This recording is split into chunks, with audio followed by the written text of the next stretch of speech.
Viral momen haru seorang ayah harus lewati pagar duri pinggir jalan tol demi berikan boneka impian anaknya. Kasih sayang seorang ayah memang sangat besar. Apapun ayah lakukan demi kebahagiaan anak-anaknya.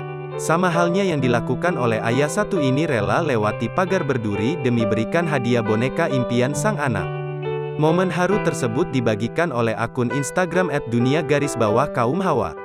Rekaman video memperlihatkan seorang ayah yang turun dari truk tangki Pertamina sambil membawa dua boneka di tangan serta memanggul karung. Ceritanya si ayah belikan bantal boba dan bantal tayo di Kota Kerinci, tulisan dalam video. Truk tangki Pertamina yang dinaiki oleh ayah itu berhenti di pinggir jalan tol.